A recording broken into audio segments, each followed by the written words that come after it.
Bismillah ar-Rahman ar-Rahim. This is lecture number 2. The name of the paper is Literary Criticism 2. The topic is Tradition and the Individual Talent by T.S. Eliot.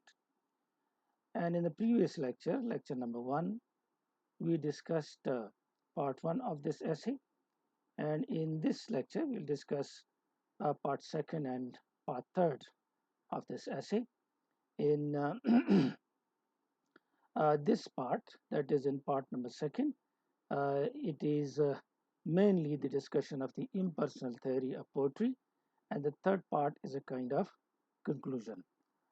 This lecture is specifically for the students of BS English 6th semester GDC PUBI, and it is also for the students of those colleges which are affiliated with Abdul Wali Khan University. In lecture number 1, we discussed tradition and the two important aspects of tradition. The first aspect of tradition, which we discussed, was historical sense. And by historical sense, T.S. Eliot meant the pastness of the past and its presence, and we explained what is meant by this phrase. Historical sense also means that you, as a poet, should have in your bones the literature of your own generation, the literature of your own country, and also the literature of the whole Europe. Simultaneously, all these things should be there in your mind. Then we discussed the three characteristics of this aspect of tradition, historical sense. The first is that it is timeless. The second is that it is also temporal. And the third is that it is both simultaneously timeless and temporal. And we explained all these ideas. The second major aspect of tradition is conformity. And we explained conformity, that the order of the tradition, that is the old writers, is perfect, but when something new is written, that is pushed into this old order, and then a kind of change takes place. The whole order is a little changed, and however, this new thing is then adapted, and this is called conformity. So this was the second important aspect of tradition. These two were the main items which we discussed. The third aspect was also the relationship of the poet to the past. We took three ideas, that it can be taken as a lump, two private admirations, or one preferred period. As a lump is not possible, two private admirations, if it is considered good, it would be done by an inexperienced poet. One preferred period, if you are liked by one preferred period, this is something which is desirable and which is a kind of desirable supplement. So these were the ideas we discussed in the previous lecture. Towards the end of part 1, we had left it here. He talks about the continual surrender of the poet and the extinction of personality. He also discusses, and he says he would discuss, depersonalization. This depersonalization, which also means the impersonal theory of poetry. This is the main item in the second part, but it starts towards the end of the first part. In order to understand the depersonalization theory or the impersonal theory of poetry, we need to understand an analogy given by T.S. Eliot. The analogy, the item of this analogy is taken from chemistry. In chemistry, if you combine SO2, which means sulfur dioxide, with oxygen O2, it gives you sulfur trioxide SO3. And if this SO3 is combined with water, then it gives you H2SO4, which is a kind of acid called sulfuric acid. So sulfur dioxide combines with oxygen, but this reaction would not take place unless you put platinum shreds into it. This reaction takes place actually in the presence of platinum. If platinum is not present, this reaction would not take place. However, when sulfur trioxide and sulfuric acid is made, in sulfuric acid, we do not find any characteristic, any quality of platinum, which was used to increase the speed of the reaction. And with the help of platinum, the whole reaction took place. But when H2SO4 was made, H2SO4, that is sulfuric acid, did not have any of the characteristics of platinum. So this is that analogy which is very important to understand. And this platinum is considered as a catalyst. Catalyst is that item in chemistry which increases the speed of the reaction and which helps in the reaction, but which itself does not change. It remains the same throughout. So he compares the process, the poetic process, with this reaction. In this case, we have oxygen and sulfur dioxide, which combine with each other in the presence of platinum, and platinum acts as a catalyst. As I said, catalyst is that item which makes the reaction possible, but which it does not change in the process. And when the new item is created, sulfuric acid, this acid does not have any of the characteristics of platinum. So platinum remains platinum, no change in it, but the whole reaction takes place, oxygen and sulfur dioxide, with the help of platinum, but which does not have any trace of platinum, this H2SO4 when created. The same is the case according to T.S. Eliot of the creation of a poem.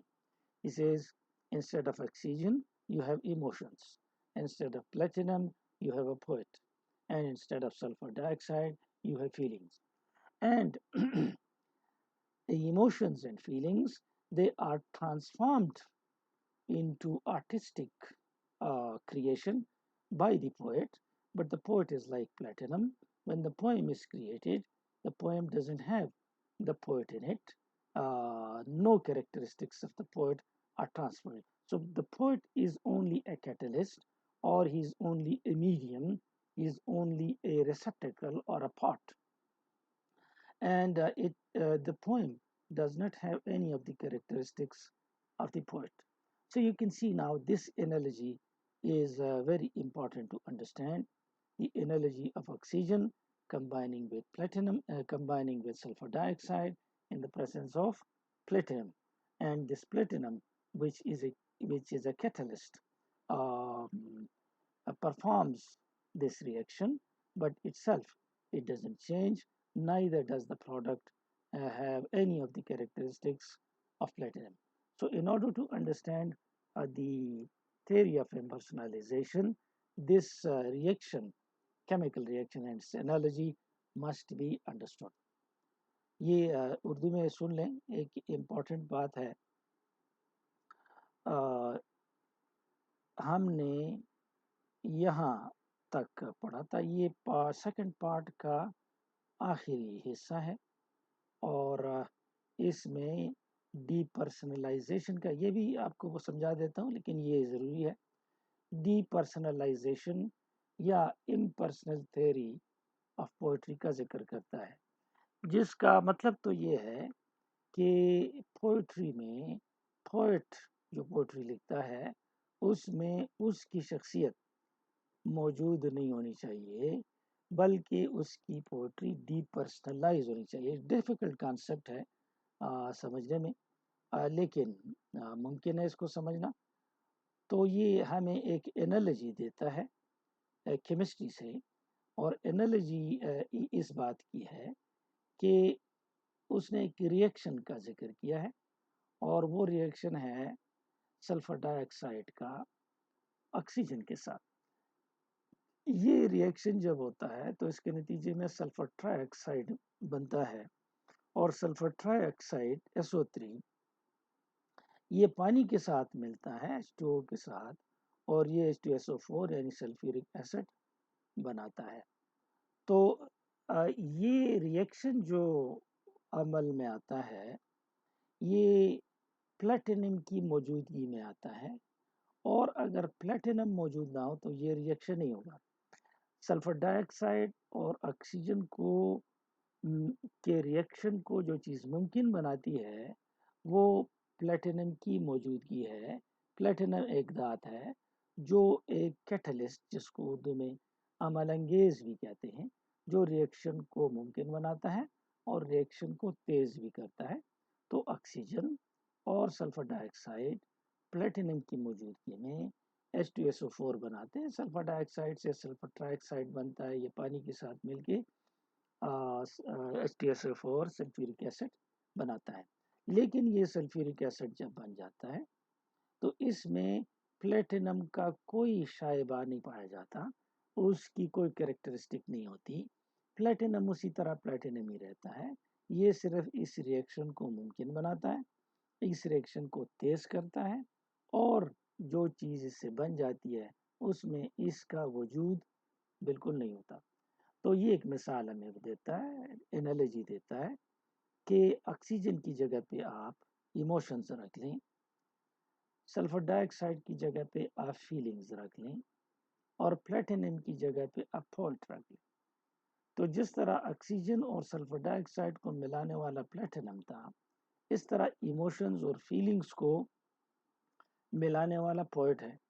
جس طرح platinum نے ایک oxygen اور sulphur ڈائی oxide کو ملانے کو اور اس reaction کو تیز کیا، یہی کام پوئٹ ایموشنز اور فیلنگز کو ملا کے ان کے عمل کو تیز کرتا ہے اور اس کو ایک آرٹسٹک چیز میں تبدیل کرتا ہے.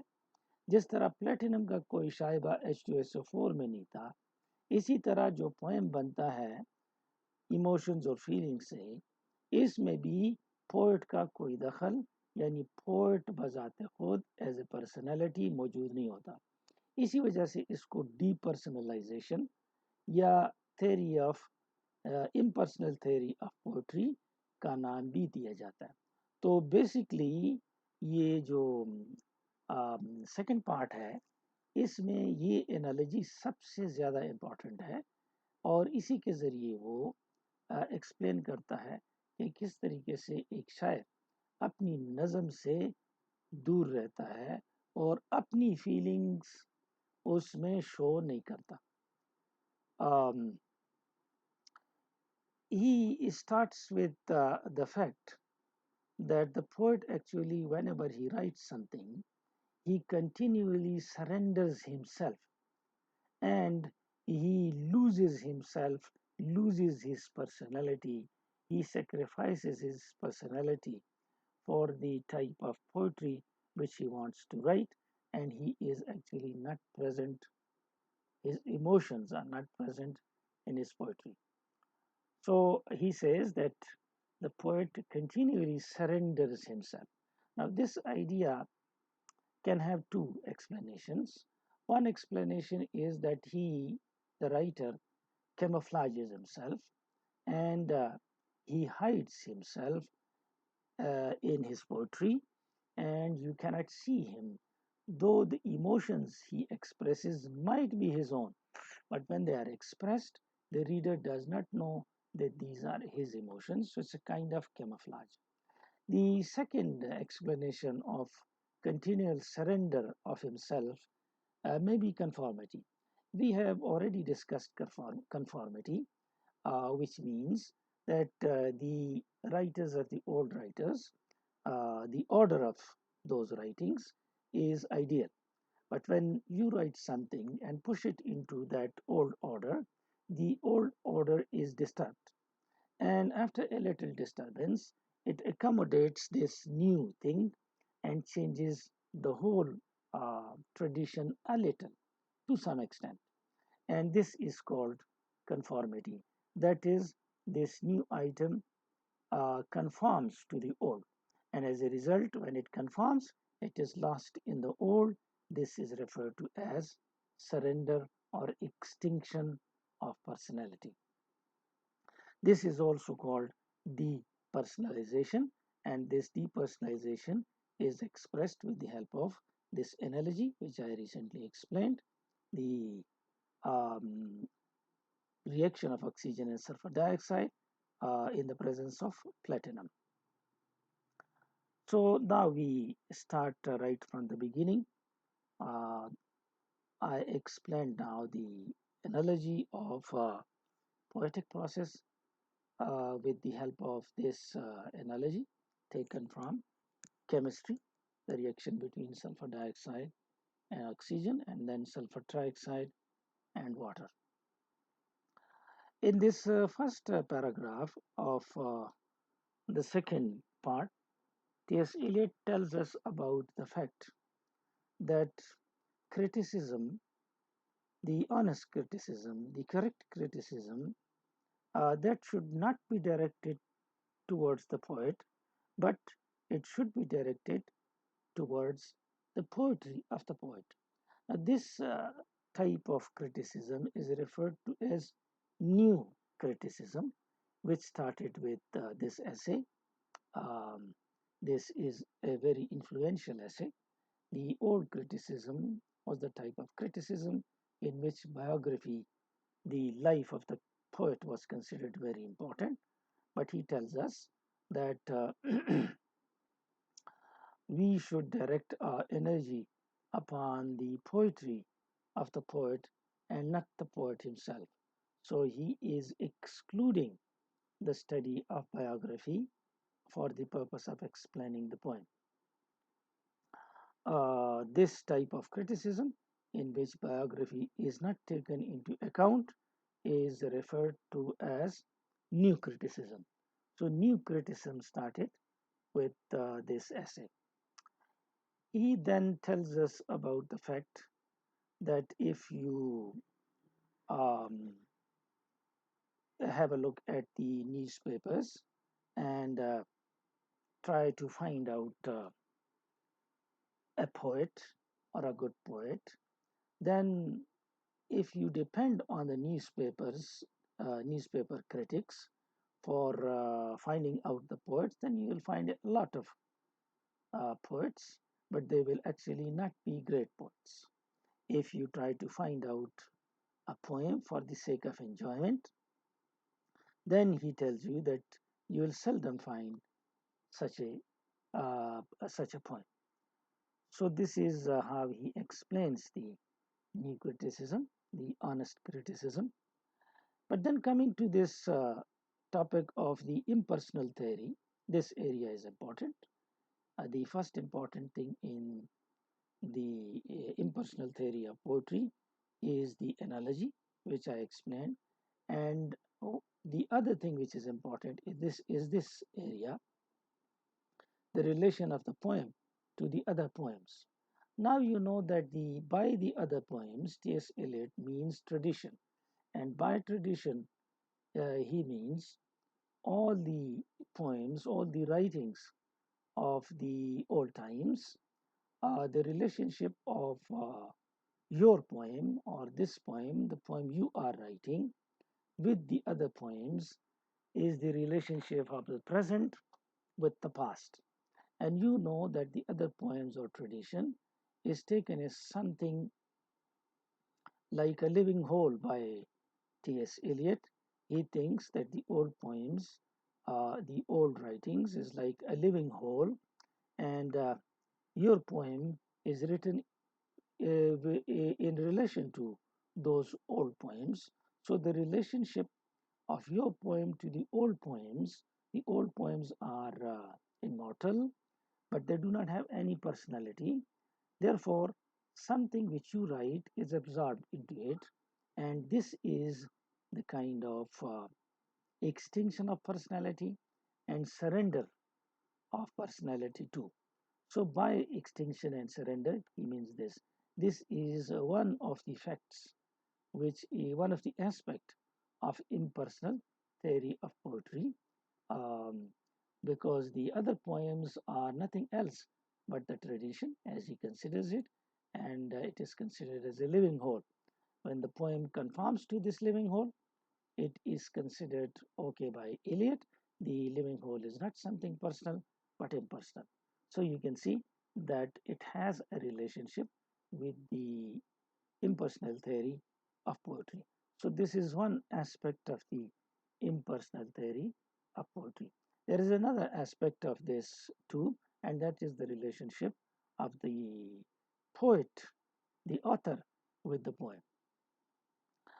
This is that other aspect of impersonality, because the author to a poem is as a catalyst to a reaction. We have already done this analogy that the relationship between the poet and the poem is that of medium, that of catalyst. The catalyst doesn't give or anything to the product.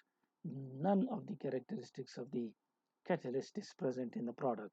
So the characteristic of the poet is also not present in the poem which he creates. So therefore, this is the other aspect of impersonality. Impersonality in the sense that the author is impersonal, he is like a catalyst, he is like a receptacle, later on he would say, and is like a medium only, and this medium is a refined medium. In this medium, his feelings uh, are at liberty to enter into combination, um, but they can go there. They are not consciously put in there. Therefore, this relationship of the poem to its author is a kind of impersonal um, relation. Therefore, it is the second aspect, the other aspect of the impersonality, because the author to the poem is as a catalyst to a reaction. The poet is only a medium, and it is a refined medium. इसको अब ज़रा उर्दू में भी सुन लें ताकि आपको अच्छी तरह समझ आए. ये ऑनेस्ट क्रिटिसिज्म जिसको अब हम न्यू क्रिटिसिज्म कहते हैं, इस ऐसे के बाद जो शुरू हुआ वो ये है कि जो क्रिटिसिज्म है ये पोइट्री पे होनी चाहिए, ये राइटर पे, पोएट पे नहीं होनी चाहिए. और इसका मतलब ये है कि बायोग्राफी जो है राइटर की, इसकी स्टडी ज़रूरी नहीं है पोएम के लिए, जो कि इससे पहले की क्रिटिसिज्म में होती थी ताकि पोएम की अच्छी तरह समझ आए. इसी तरह वो हमें कहता है कि अगर आप न्यूज़पेपर क्रिटिक्स को ले लें और उनकी बातों को ले लें तो आपको बहुत सारे पोएट्स मिल जाएंगे लेकिन अगर आप एंजॉयमेंट के लिए कोई पोएट्री पढ़नी चाहें तो फिर आपको कोई पोएट या बहुत कम पोएट मिलेंगे. तो ये एक एक्स्ट्रा बात करने के बाद फिर वो रेलेवेंट पॉइंट की तरफ आता है, और वो रेलेवेंट पॉइंट ये है relationship of the poem to other poems. जो पोएम एक राइटर लिखता है उसका दूसरे पोएम्स के साथ ताल्लुक क्या है, ये एक एस्पेक्ट है इम्पर्सनैलिटी का. इसका मतलब ये है अदर पोएम्स तो टेसिलेट के मुताबिक ट्रेडिशन ही है, जो पुराने ज़माने की नज़में लिखी गई हैं या जो भी राइटिंग्स हैं वो सारी मिला के ये ट्रेडिशन है. और इस का रिलेशनशिप आपकी नई नज़म के साथ जब बनेगी तो वो रिलेशनशिप कन्फॉर्मिटी की है, जैसे हमने पहले इसको डिस्कस किया है. ये जो आप नज़म लिखेंगे ये पुरानी जो तरतीब है उसमें शामिल हो जाएगा, उस तरतीब में थोड़ी सी गड़बड़ पैदा करेगा लेकिन फिर वो इसको अडॉप्ट कर लेगा. इसी अडॉप्शन को कन्फॉर्मिटी कहा जाता है.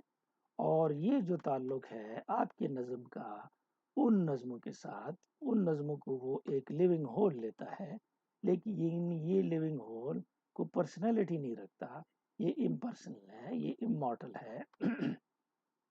लिहाजा ये एक एस्पेक्ट है इम्पर्सनल थ्योरी का. दूसरा एस्पेक्ट जो है वो है relationship of the poem to its author. तो ये इसमें भी एक पर्सनैलिटी है, क्योंकि जो ऑथर है उसकी मिसाल एक कैटलिस्ट की है, और कैटलिस्ट जो है वो चीज़ों का रिएक्शन तो पॉसिबल करता है, लेकिन वो खुद से कोई क्वालिटी नहीं डालता अपने प्रोडक्ट में, और उसमें खुद कोई चेंज नहीं आता, तो ऑथर में भी चेंज नहीं आता। लिहाजा ये relationship of the poem to its author, ये दूसरा एस्पेक्ट है इम्पर्सनल थ्योरी का। इसके बाद राइटर हमें डिफरेंस बताता है एक मैच्योर पोएट और इमेच्योर पोएट के दरमियान, और वो हमें बताता है कि इनमें डिफरेंस जो है ये सिर्फ इस बात का, पर्सनालिटी का कोई डिफरेंस नहीं होता, बल्कि डिफरेंस इस बात का होता है कि जो एक्सपीरियंस्ड पोएट, मैच्योर पोएट है, वो उसका जो मीडियम है वो परफेक्ट होता है। आ, क्योंकि इसने तो ऑलरेडी हमें एनालॉजी दी कि ये पोएट एक मीडियम है, तो ये एक परफेक्ट मीडियम होगा। और वो जो है immature poet, his medium will not be as perfect as the medium of this good writer or this experienced writer. So he gives us a difference between the mature and the immature poet, that the medium of the mature poet is perfect, and um, different feelings are at liberty to enter into these new combinations. Now, this is very strange. He says that the feelings are at liberty to enter into new combination. If feelings are at liberty to enter into new combination, then how can you say it is impersonal? Because whose feelings will enter there? The feelings would be that of the poet. And if the poet's feelings are there, then it would not be impersonal. This is my objection, and these are the ideas of T.S. Eliot. These are ideas, these are opinions, and we can differ with these opinions. You can differ with these opinions. He tells us that the feelings are at liberty to enter into the new combination. Now, if the feelings are at liberty to combine with it, then whose feelings? Definitely the writer's feelings. And if these writer's feelings enter there, then it would not remain as impersonal. तो ये हमारा एक objection इस पे आ गया है कि ये जो ये हमें बताता है कि एक्सपीरियंस्ड ऑथर वो है जिसका मीडियम परफेक्टेड हो, और जो परफेक्टेड ना हो, मैच्योर, वो मैच्योर राइटर नहीं है। तो फिर हमें कहता है कि जब ये प्रोडक्शन करेगा तो फीलिंग्स जो है ये इसमें दाखिल होंगी। अब ये फीलिंग्स अगर दाखिल होंगी तो किसकी होंगी? अगर राइटर्स की हैं तो फिर ये इम्पर्सनल कैसे होगा? So there is a kind of, we can say, a contradiction. And if the feelings of the poet enter his poetry, as we discussed, how can he then be like a catalyst? Because the catalyst cannot give anything to the product, then that analogy will also become wrong. So this is our objection. Uh, this is something which we have already discussed. He talks about the same analogy, that platinum is the catalyst. This filament of platinum is responsible for the reaction and production of sulfuric acid. By itself, platinum remains unaffected. It remains neutral, unchanged, and inert, which means without change. And this platinum is compared with the mind of the poet. The mind of the poet, he says, is the shred of platinum. And he gives us further information that if the artist is perfect, then he will keep himself separate from his production, from his creation. So we won't find the perfect author in his creation. In other words, he's trying to say that the romantic poets are not good because the romantic poets believed that your emotions and passions should be there in your poetry. So he tells us that the perfect artist will keep himself separate from his poetry. He transmutes, changes the passions which are the material of poetry. They are transmuted and they are changed. So, in this sentence, when he says that he keeps himself separate from his poetry, perhaps T.S. Eliot is against self pity because completely excluding yourself from your poetry is quite impossible. It seems impossible. However, we can camouflage our feelings, and that is possible. Or if you take conformity as its meaning, that is also possible. So, difference is made between the man as a poet and the same man as an ordinary human being. So if he is a poet, as a poet, we do not find him in his production. Um, as an ordinary man, he might have a lot of feelings, but as a poet, again, he has feelings, but those feelings do not pass into his production. And a man, as a poet, and a general ordinary man, they are kept separate in such production. Then comes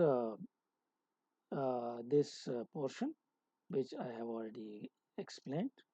And we also have this comment that he has been so much against uh, feelings and passions. But now these feelings and passions, he says emotions and feelings, they are now taken as the ingredients of a poem. It's a kind of contradiction here. And we also have this objections. If these are not the feelings and emotions of the poet, then whose feelings and passions these are? And Eliot doesn't explain the difference between feelings and emotions. We will try to understand the difference. I'll try to make this difference clear, but he has not made it clear. However, it is given in the comment after a few. We will study this comment. So let us now do it in Urdu. हम इसको उर्दू में कर लेते हैं, बल्कि हमने कर भी लिया है इसको. एनालॉजी आपको समझ आ गई है, इसकी आपको समझ आ गई है, relationship of the poem to the other poems. इसमें भी दखल है इम्पर्सनैलिटी का, क्योंकि अदर पोएम्स जो हैं वो इम्पर्सनल हैं, उसमें आपकी पोएम शामिल हो जाएगी. अदर पोएम्स हमारा ट्रेडिशन है, वो राइटिंग जो पुरानी है, जो कि एक लिविंग होल है. तो एक पार्ट इसका ये हो सकता है. दूसरा aspect relationship of the poem to its author है, तो वो भी हम कर चुके कि ये रिलेशनशिप दरअसल एक कैटलिस्ट का ताल्लुक जिस तरह इंग्रेडिएंट्स के साथ होता है, इसी तरीके से एक पोएट का ताल्लुक पोएम के साथ होता है. ये उसमें नहीं पाया जाता. उस एनालॉजी की हमने समझा. और राइटर ने पोएट के माइंड को प्लेटिनम का टुकड़ा करार दिया, जो कि रिएक्शन लाता है लेकिन खुद न्यूट्रल रहता है, अनचेंज रहता है, अनअफेक्टेड रहता है. तो पोएट की मिसाल भी यही है. In this next area, we'll try to find out the difference between emotions and feelings, as I explained in this analogy here. Uh, in this analogy, we discussed, if you remember, that emotions and feelings are joined together by the poet into something artistic, But the poet is like platinum, he remains unaffected. He remain he his feelings, emotions are not there in his poetry, just like platinum's characteristics are not there in sulfuric acid.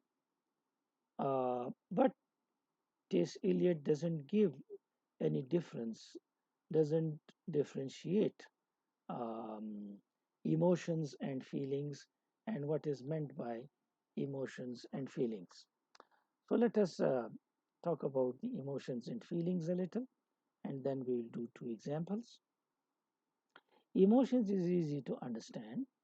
For example, we have the emotion of love, the emotion of hate, the emotion of anger. These are emotions. But feelings which are similar to emotions, sometimes different in ordinary meaning. For example, we feel cold, we can say, but cold, which is a feeling, is not an emotion. However, T.S. Eliot doesn't uh, take this meaning of feeling. Feeling actually means the the things which you perceive. For example, if you look at something, a flower, and you perceive this flower, the image of flower goes into your mind. T.S. Eliot considers it as a feeling. So, feeling is a kind of perception, is a kind of finding out that something is there. So, if we take this meaning to feeling, then we can understand the examples he would give later on. The emotions is clear, but feeling means the images, also the words which contain those images. These are the feelings. They are sense perceptions. The things which you sense is referred to as feelings by him. um, he tells us that emotions and feelings, these are combined by the poet, and the poet acts as a platinum, acts as a catalyst. These are combined into a new artistic whole, but the poet himself remains unaffected, and his characteristics are not given to his creation. So this is what he says. ये यहाँ पे जिक्र है feelings और emotions का. हमने इसको यहाँ पे भी पढ़ा कि ये फीलिंग्स और इमोशंस को ज्वाइन करता है पोएट, जिस तरह ऑक्सीजन और सल्फर डाइऑक्साइड को प्लेटिनम ज्वाइन करता है. लेकिन टी.एस. इलियट हमें फ़र्क नहीं बताता इमोशंस और फीलिंग्स का. और ये फीलिंग्स जो है, ये जो ऑर्डिनरीली हम लफ्ज़ इस्तेमाल करते हैं उस मीनिंग में नहीं. इमोशंस तो उसी मीनिंग में है. इमोशन ऑफ लव है, इमोशन ऑफ हेट है, एंगर है और बहुत सारे और हैं. लेकिन फीलिंग से यहाँ मुराद है इमेजेस, सेंस परसेप्शंस. जो कुछ आप देख सकते हैं इसको वो फीलिंग कहता है.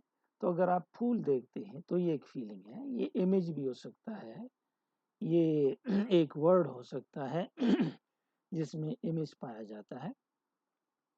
तो ये इन दोनों के दरमियान फ़र्क है जिसका जिक्र टी.एस. इलियट ने नहीं किया है. ताहम वो हमें बताता ये है कि जो नज़म है ये इन दोनों का कम्बिनेशंस भी हो सकता है. कोई नज़म सिर्फ इमोशंस बेस्ड भी हो सकता है, और सिर्फ फीलिंग्स बेस्ड भी हो सकता है, और सिर्फ और इन दोनों का कम्बिनेशन भी हो सकता है. तो ये वेरियस फीलिंग्स और मुख्तलिफ इमेजेस और फ्रेजेस जिनमें ये फीलिंग्स पाई जाती हैं या ये इमेजेस पाई जाती हैं, ग्रेट पोइट्री इन पे मुश्तमिल हो सकती है. सिर्फ फीलिंग्स पर भी यानी इमेजेस पर भी, और जो कि इमोशंस को उबार सकती हैं, और दोनों के कॉम्बिनेशन के साथ भी. Then here comes another idea. We know that He has already told us that the mind of the poet is like platinum shreds. Now he tells us, T.S. Eliot, that the mind of the poet is like a receptacle. And receptacle means like a pot. Uh, this receptacle, is full of a lot of feelings, a lot of phrases, a lot of images. And these phrases, feelings, and images, when they combine together, a new compound is created. But the whole thing is done by in the presence of the poet, which the poet acts like platinum. He is impersonal, he is unaffected in the whole process. So he is like, first he said, like platinum shreds. Now he is saying, like a receptacle, like a pot. Uh, and later on, he will tell us um, another idea, that this poet, who is like a receptacle, who is like platinum shreds. These two ideas are given, and later on he will give us a new idea about the poet and his feelings. So the poet is, so far, his mind is like platinum shreds, or his mind is like a receptacle. The third idea he gives us is that the poet's mind is like a medium. So these are the three ideas. Poet's mind, like platinum, like receptacle, and like a medium. ये इसमें जो next idea हमें दिया गया है शायर के जहन के बारे में, तो ये तीन आइडियाज़ हैं कि शायर का जो जहन है, पहले उसने बताया ये प्लेटिनम श्रेड की तरह है, कैटलिस्ट की तरह है। अब ये हमें बता रहा है कि ये एक बर्तन की तरह है जिसमें इमेजेस हैं, जिसमें फ्रेजेस हैं, जिसमें नंबरलेस फीलिंग्स हैं बेशुमार, और ये कंबाइंड होके एक नया कंपाउंड बनाती हैं। उस कंपाउंड में फिर पोएट का दखल नहीं होता। तो ये एक बर्तन है, ये एक प्लेटिनम है, और बाद में हमें बताएगा कि ये एक मीडियम है सिर्फ, और ये इसमें अपनी चीज़ें यानी अपने इमोशंस नहीं डालता, अपने आप को दूर रखता है। Here in this sentence, each of his sentence needs a lot of explanation. In this sentence, he is telling us the importance of the intensity with which the two components, the emotions and feelings, are combined together by the poet. He tells us this intensity of the artistic process is important. The pressure with which these two things, emotions and feelings, are fused together, that is important. And the poet himself, his emotions are not important. You can see that he is again emphasizing the importance of the catalyst, uh, giving less importance to his feelings and to his emotions. So the poet is considered as a catalyst, and his feelings and emotions are given less importance in this line. ये हर जुमला उसकी explanation तलब करता है, और इस जुमले में वो हमें बताता है कि जिस ताकत के साथ इमोशंस और फीलिंग्स को राइटर ज्वाइन करता है, ये एक अहम चीज़ है, न कि राइटर की अपनी इमोशंस और फीलिंग्स ये अहम है। तो कभी कभार कंट्राडिक्टरी हो जाता है, अगर ये इमोशंस कंबाइन करता है तो ये इमोशंस और फीलिंग्स किसकी होती हैं? अगर ये पोइट की नहीं है तो फिर ये किसकी हैं? अगर किसी और की भी हैं तो ये पोइट ही ने क्रिएट की है। But anyhow, we should understand what he says, and then we can give our own ideas or objections too. तो ये बताता है हमें कि ये इसमें फीलिंग्स पोइट की इम्पोर्टेंट नहीं है। नेक्स्ट में हम कुछ मिसालें पढ़ेंगे जिससे हमें इमोशंस और फीलिंग्स का थोड़ा सा डिफरेंट भी पता चलेगा। کہ ان میں فرق کیا ہے.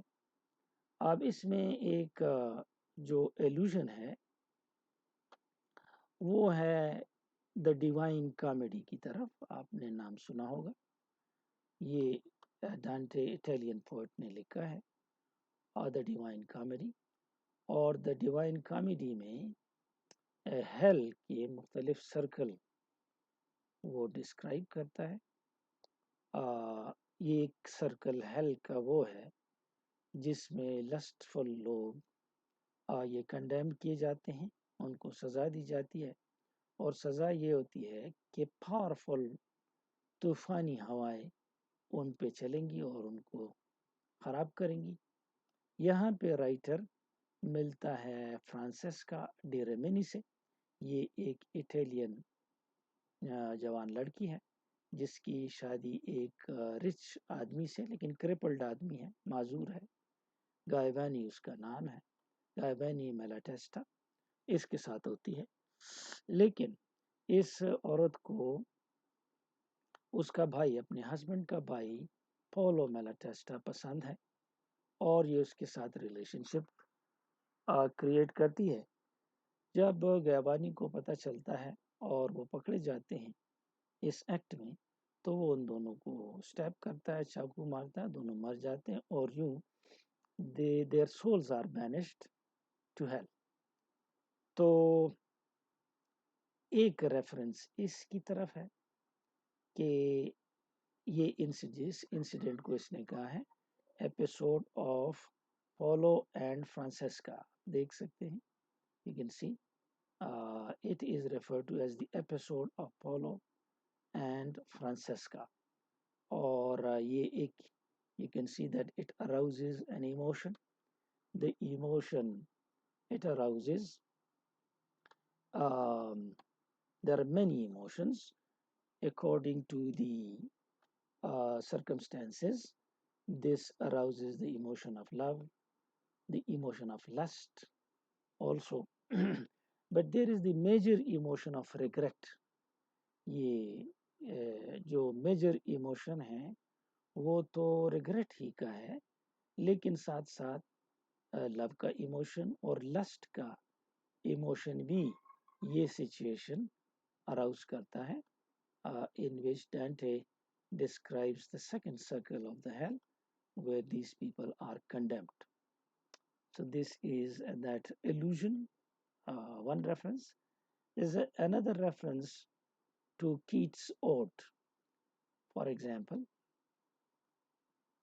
if you have a look at it here, here lies the difference between the emotion and feeling. Emotions, as I said, it is a relatively permanent psychological state. Feelings is a relatively changing sense perception. I said it is sense perception. You sense something, and that is called as feeling. Not the ordinary meaning of feeling. This is the meaning which T.S. Eliot, we think, he takes this meaning. And poetic creation is considered as a kind of catalyst, as I said. Now, taking again this Dante's Divine Comedy, the episode of Paulo and Francesca employs a definite emotion. اس میں ایک emotion پایا جاتا ہے, جیسے ان لائنوں میں ہے, no greater grief than to remember days of joy when misery is at hand. اور اس کا ترجمہ کیا ہے, there is no greater sorrow than thinking back upon a happy time in misery. اس سے زیادہ غم اور کوئی نہیں ہے کہ آپ غم میں ہیں اور آپ کو خوشی کا وقت یاد آتا. اب یہ ایک بہت ساری ایموشنز یہ لائنیں ایووک کرتی ہیں, جن میں سے لو کا بھی ہے, لسٹ کا بھی ہے. جو رائٹر ہے وہ ان کے لیے پٹی فیل کرتا ہے, تو یہ پٹی بھی ایک ایموشن ہے. اور میجر جو ایموشن ہے جو ان کو ٹورمنٹ کر رہی ہے وہ ریگریٹ ہے, وہ پچھتاوا ہے. تو فیلنگ سینس پرسیپشن کی میننگ میں اس طریقے سے اوڈ ہے, اوڈ ٹو نائٹنگیل. اس میں یہ سیکنڈ سٹینزا ہے. ان سیکنڈ سٹینزا میں राइटर इमेज हमें देता है ग्लास ऑफ वाइन की, और इस ग्लास ऑफ वाइन को वो अटैच करता है। अब देखिए ये एक इमेज है, तो टेसिलेट इसको फीलिंग कहेगा। ये एक फीलिंग बहुत सारी फीलिंग को इन्वोक करता है, मसलन सेलर को, फ्लोरा फ्लावर को, कंट्री डांस को और सॉन्ग को। ये इन फीलिंग्स को इन्वोक करता है। अब ग्लास ऑफ वाइन अगर हम ऑर्डिनरी ले लें तो ये तो फिर फीलिंग नहीं होगा, इमेज होगा। तो असल में वो इमेज ही को फीलिंग समझ रहा है, और ये एक इमेज बहुत सारी और इमेजेस के साथ अटैच हैं जो ये इमेज है। तो एक फीलिंग बहुत सारे। अब देखिए ये पूरा स्टैंजा जो है, it can be refer to as feeling because it arouses, according to T.S. Eliot, the feeling.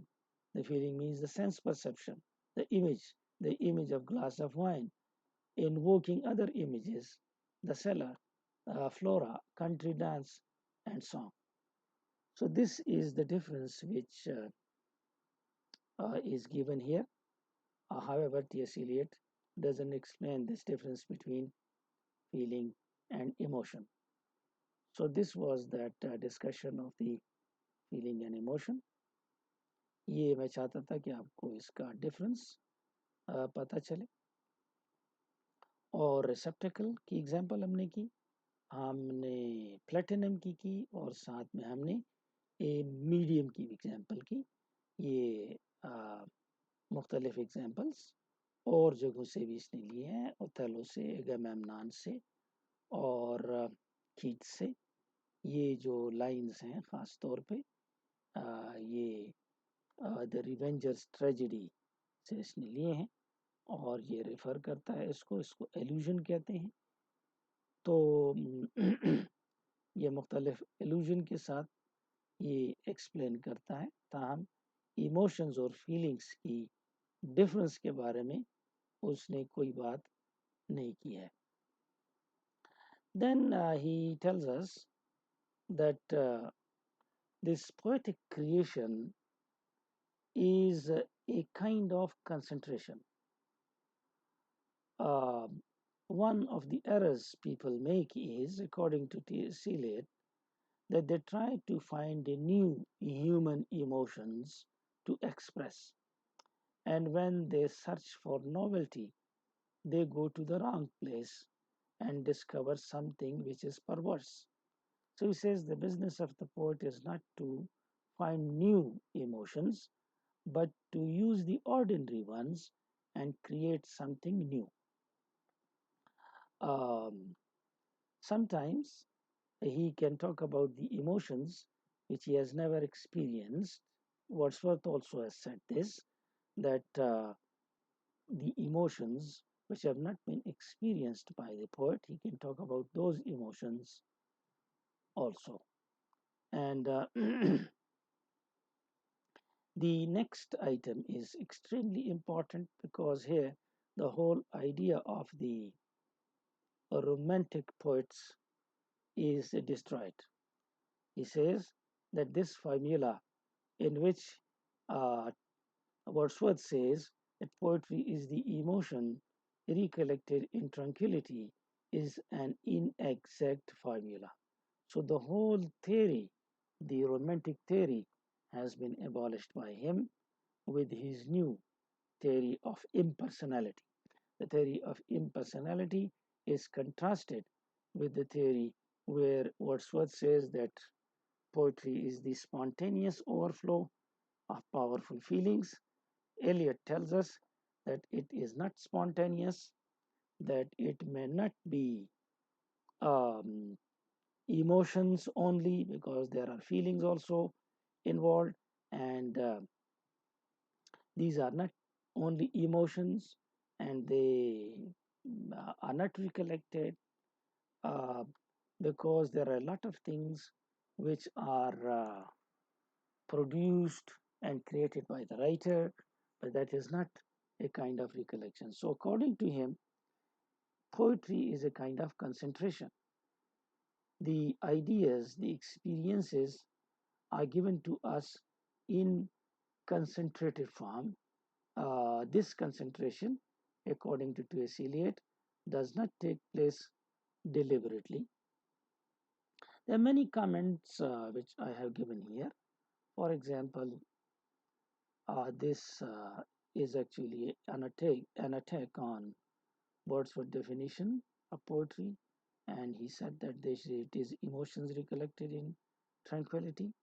Uh, this poetry, he says, may not be emotions because emotions and feelings are wrought and mixed together into something new. So it may not be only emotions.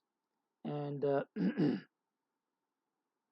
this idea um, that when you write something, you may not be tranquil but agitated. So therefore, he tells us that tranquility is also not found, as the definition tells us that emotion recollected in tranquility by Wordsworth says it is not tranquility, and it is not tranquility because when the writer writes it, he may feel agitated, he may not be tranquil.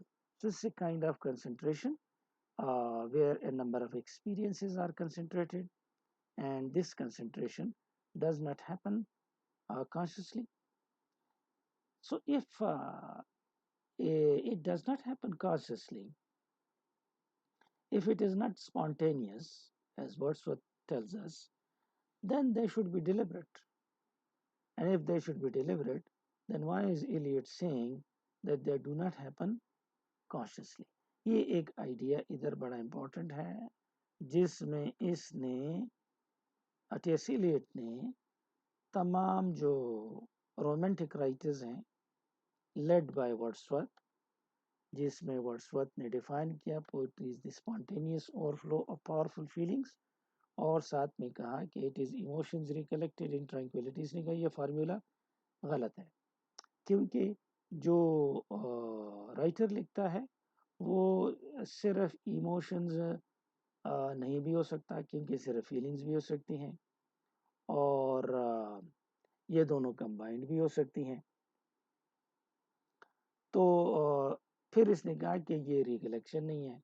Recollection इसलिए नहीं है कि emotions और feelings जो हैं इनको वो join करता है, नई चीज़ बनाता है, तो ये भी नहीं है। और फिर इसने बताया कि ये ट्रैंक्विलिटी नहीं है, क्योंकि ये जब आप लिखते हैं तो उस वक्त आप एजिटेटेड होते हैं, जो ट्रैंक्विल नहीं है। तो ये फिर क्या है?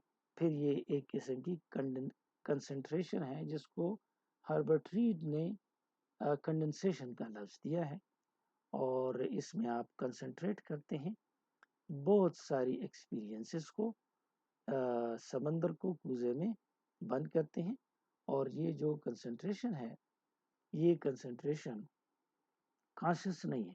अब ये बात ये कहता है कि कॉन्शियस नहीं है, तो स्पॉन्टेनियस नहीं है, तो अगर ये स्पॉन्टेनियस नहीं है तो फिर तो ये कॉन्शियस होना चाहिए, फिर तो ये डिलिबरेट होना चाहिए। तो आप ये कह रहे हैं कि ये कॉन्शियस नहीं है, तो कॉन्शियस नहीं है का तो मतलब यही है कि ये स्पॉन्टेनियस है, और ये स्पॉन्टेनियस का लफ्ज़ जो है ये इस्तेमाल किया है वर्ड्सवर्थ ने। तो इसने इस्तेमाल किया है नॉट कॉन्शियसली, नॉट डिलिबरेटली। तो यही तो वर्ड्सवर्थ ने भी कहा है कि नॉट कॉन्शियसली, नॉट डिलिबरेटली। तो ये थोड़ा सा कंट्राडिक्ट नज़र आता है, कंट्रडिक्शन। और ये रिकलेक्शन भी नहीं है, क्योंकि ये पहले से पोएट की जहन में मौजूद होती हैं, तो फिर रिकलेक्शन भी ये नहीं होगा। और इसी तरीके से ये पोएट जो है ये ट्रैंक्विल सिर्फ इस अंदाज से हो सकता है कि ये पैसिवली कंबाइन करता है, वो उसमें अपने इमोशंस नहीं डालता। यहाँ तक हम इसको कह सकते हैं कि ये ट्रैंक्विल है। तो साथ में ये भी कहता है कि जो पोइट्री है, बहुत सारी पोइट्री डिलिबरेट भी होती है और कॉन्शियस भी होती है। तो ठीक है, डिलिबरेट भी होती है, कॉन्शियस भी होती है, और फिर स्पॉन्टेनियस भी हो सकती है अगर हम अल्फाज इस्तेमाल करे वर्ड्सवर्थ की. Anyhow, this is our objection. तो ये tessellate is against this word spontaneous used by Wordsworth.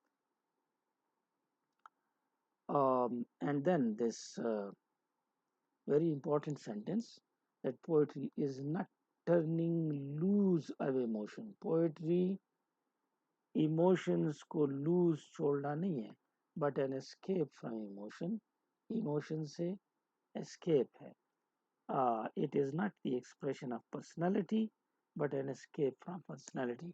इसकी वजाहत हम ऊपर कर चुके हैं कि ये किस तरह escape of personality है, जिसकी को हमने conformity भी कहा, और जिसको हमने ये भी कहा कि इसका पोइम का ताल्लुक और पोइम्स के साथ, और पोइट का ताल्लुक पोइम के साथ. ये सारा इम्पर्सनैलिटी पर बेस है, और वो उसमें अपना पर्सन नहीं डालता. So this was all about the second part. I'd like to summarize this second part for you, and then we'll go to the third part. In the second part, as I told you, the major item is the theory of impersonality, which is explained with the help of an analogy. The analogy is taken from chemistry, that oxygen and sulfur dioxide combine together with the help of platinum, but the platinum pieces themselves remain unchanged, unaffected, and its characteristics are not found in sulfuric acid. The same is the case with the poet. The poet also joins emotions and feelings, but these emotions and feelings are joined by the poet, which is like platinum, like a catalyst. His own self is not involved, his emotions are not involved, only the emotions and feelings are converted into something artistic. But whose passions and feelings? This he does not tell us. If these are the emotions and feelings of the poet, then impersonality will disappear. Then he talks about the emotions and feelings, but he doesn't differentiate between these two. We, however, say that emotions is clear, but feelings, by feelings, he means sense perceptions or images. Then he tells us about the poet's mind, and he, in the beginning, said it is like platinum shreds, and here he tells us that the poet's mind is like a receptacle, and later on he will tell us that the poet's mind is like a medium. We also discussed these examples. One example was from Divine Comedy, and the other example was from Keats' Odes. There is also an example from Othello, and so on. So this was all about the impersonal theory of poetry, or depersonalization. Uh, Poetry is also defined as concentration, as was defined by Herbert Reed. He called it condensation. However, he went against the romantic idea, and he called it a wrong formula, inexact formula, that it is emotions recollected in tranquility, or it is spontaneous overflow of powerful feelings. It's a very strong criticism of uh, romantic poets. This last part uh, is it starts with this quotation. The quotation is from Aristotle in Greek language, and the quotation means, while the intellect is doubtless a thing more divine. This is the praise he gives to intellect, that intellect is more important and is impassive, it is emotionless. Intellect is emotionless. um, so here he talks about, he has taken this quotation from Aristotle, where he praises intellect and praises this intellect in the sense that it is impassive, that it is emotionless, and therefore it is something good. He also tells us that this essay proposes to halt at the frontier of metaphysics and mysticism. Um, this is the frontier of metaphysics and mysticism because the start of this part says that intellect is more divine. The word divine is mystic and metaphysics, and it is without emotion. So therefore, he tells us that it halts with the frontier of metaphysics and mysticism. um, he also tells us that emotion which has its life in the poem and not in the history of the poet. So emotions sometimes are there in the poem. Those emotions may not be there in the life of the poet, but they are important in the poem itself. This is the conclusion of the essay, and therefore it's a kind of repetition. The emotion of art is impersonal, it's impersonal theory. The poet cannot reach this impersonality without surrendering himself wholly to the work to be done. It's again a repetition, and there should be such a thing in conclusion. And then he tells us that, and he is not likely to know what is to be done unless he lives in what is not merely the present, but the present moment of the past, unless he is conscious not of what is dead, but of what is already living. This, he is revising the idea of tradition here. So this is the end of it. ये इसका इख्तितामिया है और इख्तितामिया बहुत मुख्तसर ही है. First part में आपको tradition के बारे में बताया, सेकंड में थियरी ऑफ पर्सनैलिटी के बारे में, और अब ये हमें बता रहा है इसकी समरी को, जिसमें ट्रेडिशन की रिवीजन हो गई और इम्पर्सनैलिटी की भी रिवीजन हो गई, और साथ में ये कमेंट्स भी आप पढ़ सकते हैं. एस्केप फ्रॉम पर्सनैलिटी के हवाले से आप इन लाइनों को पढ़ लें तो आपको एस्केप ऑफ पर्सनैलिटी की समझ आएगी. मसलन ये देखें, पर्सनल एलिमेंट जो है ये है whatever is written by the poet related with the present time and emotions, ये तो पर्सनल एलिमेंट है. इम्पर्सनल एलिमेंट है all the knowledge, tradition, wisdom acquired from the past writers, ये इम्पर्सनल एलिमेंट है. तो एक पर्सनल एलिमेंट है, एक इम्पर्सनल. पर्सनल इमोशंस जो हैं they make the work personal, not universal. Personal emotions होंगे तो ये काम को यूनिवर्सल नहीं बनाएंगे बल्कि ये लोकल बनाएंगे. जनरल इमोशन जो हैं would make the work universal. तो जो लोकल है वो पर्सनल है, जो यूनिवर्सल है वो जनरल है. Personal experiences of the poet may और may not concern the readers.